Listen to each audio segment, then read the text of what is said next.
The French Revolution was a historical event made up of what-ifs, a chaotic system where everything had been pushed to its limits. Even the easiest logical decisions were the hardest.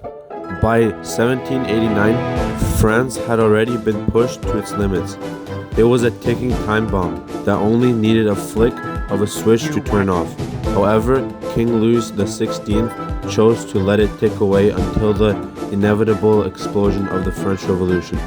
Not because he didn't care, rather the roadblocks he faced in the process.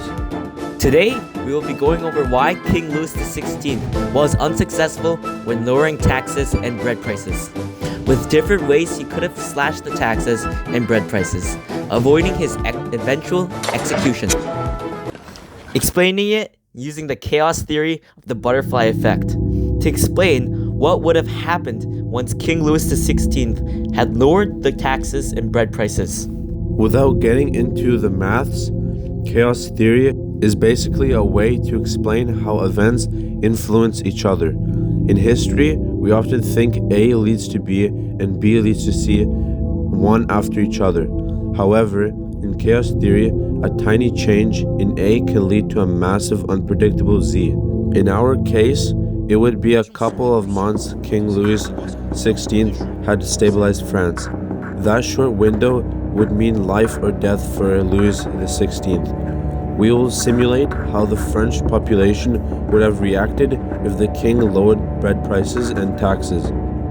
Era 1, pre-revolution, when the revolution hasn't reached a point of no return. Era 1, 1775 June. The eager king, Louis' early reforms. A new king, Louis XVI actually began his reign wanting to be loved.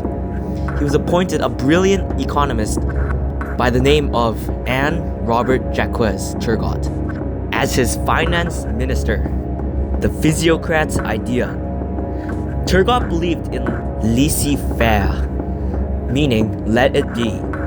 He wanted to stop the government from controlling grain prices, believing competition would lower them naturally. The king's support. Louis initially backed Turgot, saying, "I see only Monsieur Turgot and myself who love the people." He was eager to fix the famine in France. However, he was in the worst possible position politically for thoughts like that. Surrounded by people who profited from the old system, achieving his goal Would be difficult. The church's greed. The Catholic Church wasn't just a religious institution, it was the largest landowner in France. They blocked Louis's attempt to lower taxes and bread prices for 3 reasons. 1. Exemption from taxes. The church paid 0 mandatory taxes. Instead, they gave a don gratuit, a free gift, to the king whenever they felt like it, roughly only 2% of the income.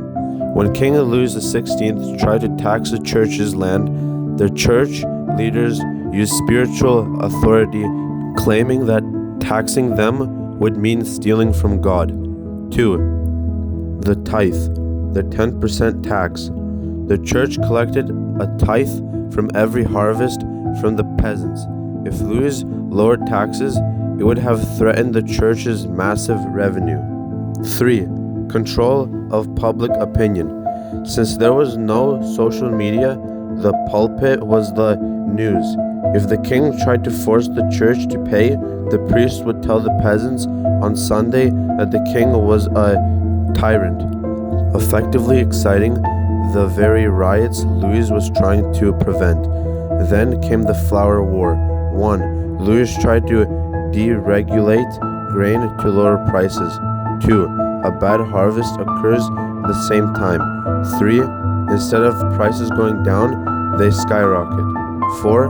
The churches and nobility point at the king's new idea, forcing him to fire Turgot and go back to the old system, or better, the broken system.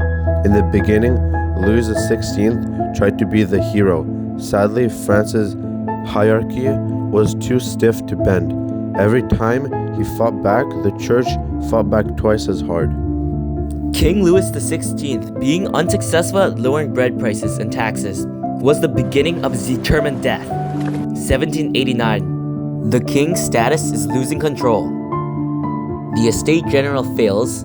The Bastille is stormed. Then Louis XVI is forced to recognize the National Assembly and move to Paris as a hostage king.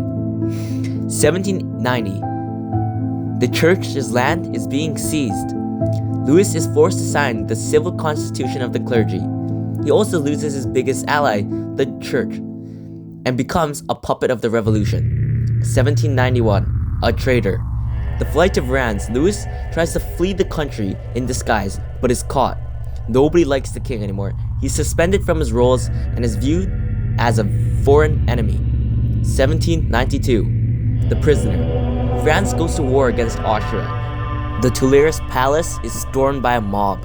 The monarchy is officially abolished. Louis is stripped of his title and becomes Citizen Louis Capet, a title for King Louis. 1793. The end. The trial against King Louis XVI began, and he was convicted of treason and was executed by the guillotine in January. Now, let's simulate how the king should have approached lowering taxes and bread prices. The king versus the church. Louis XVI wasn't really checkmated.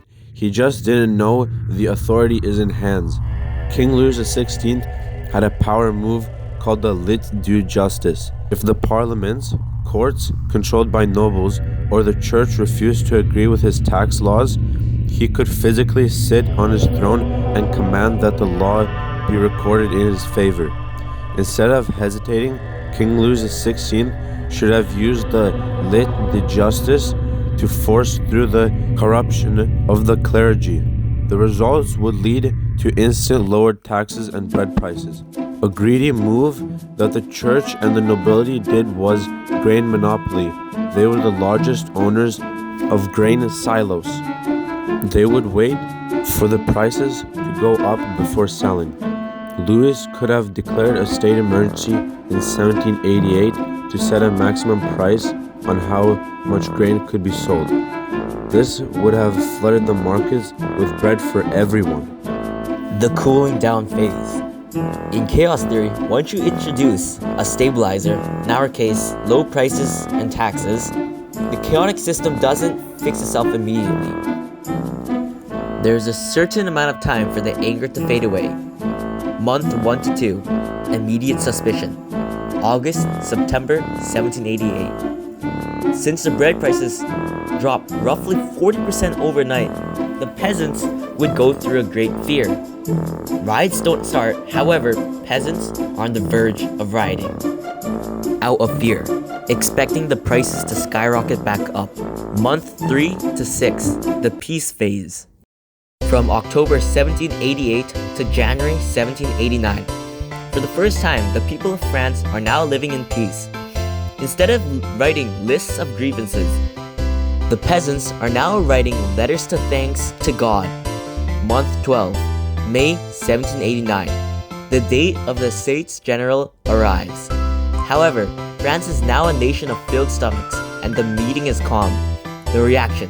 There is no tennis court oath, nor National Assembly. The Bastille remains a prison, not a revolution. Rather, over time, it quietly gets torn down by city planners years later. The people of France are no longer angry. In the French Revolution, there was only a set amount of time for King Louis XVI to take action, and at that point was 1788. By failing to act against the church and nobles, he missed the window, already putting an end to his life without knowing it.